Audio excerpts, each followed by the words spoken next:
ناظرین، ویسے تو اللہ تعالیٰ نے بہت سی مخلوقات پیدا فرمائی ہیں، مگر نفس اور شعور صرف جن و انس کو عطا فرمایا ہے۔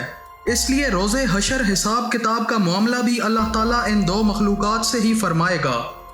جس طرح انسانوں میں اچھے اور برے لوگ ہیں، ویسے ہی جنات میں بھی نیک اور شریر طبیعت پائی جاتی ہے، اور جس طرح انسانوں میں روحانی عامل اور جادوگر ہوتے ہیں، ویسے ہی جنات میں بھی جادوگر اور روحانیت کے مسافر ہوتے ہیں۔ جو لوگ علم عملیات سے وابستگی رکھتے ہیں، وہ اس بات کو بخوبی جانتے ہیں کہ جو مادہ جن یعنی جننی جادو کرنا جانتی ہے، اسے چڑیل کہا جاتا ہے۔ جو عامل چڑیل کی تسخیر کا عمل کرتے ہیں، وہ ہر کام اس چڑیل سے ہی کرواتے ہیں، کیونکہ وہ خود جادو کرنا جانتی ہے، اور عامل کا کام اس چڑیل کو حاضر کر لینے کے بعد محض اس کی شرائط پر چلنا ہوتا ہے۔ اسی طرح سے وہ نر جنات یعنی جن جو جادو کرنا جانتے ہیں، انہیں عاملین حضرات خبیث کے نام سے پکارتے ہیں۔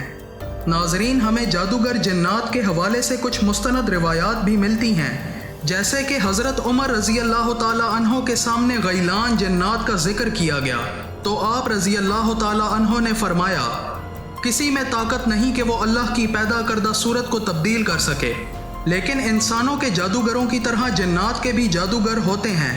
جب تم ان کو دیکھو تو اذان دیا کرو۔ حضرت عبداللہ بن عبید بن عمیر رضی اللہ تعالیٰ عنہ فرماتے ہیں کہ جناب رسول اللہ صلی اللہ علیہ وسلم سے غیلان کے بارے میں سوال کیا گیا تو آپ صلی اللہ علیہ وسلم نے فرمایا، یہ جادوگر جنات ہیں۔ حضرت سعد بن ابی وقاص رضی اللہ تعالیٰ عنہ فرماتے ہیں، ہمیں حکم دیا گیا ہے کہ ہم غیلان کو دیکھیں تو اذان دیا کریں۔ ناظرین، اگر کوئی گھر سحر کی زد میں ہو تو 40 دن تک اس گھر میں بآواز بلند اذان دی جائے تو کافی افاقہ ہوگا اور شریر جنات وہ گھر چھوڑ جائیں گے۔ اسی طرح اگر کوئی جادو کا مریض ہے تو اس کے کان میں ہلکی آواز سے صبح و شام اذان دی جائے۔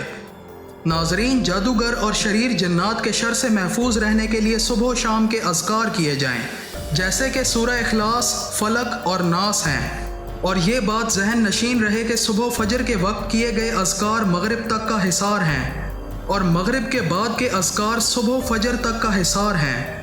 اگر ان اوقات میں غفلت برتی جائے تو جنات کو حملہ کرنے کا موقع مل جاتا ہے، جس سے انسان بھاری نقصان اور پیچیدہ بیماریوں سے دوچار ہو جاتا ہے۔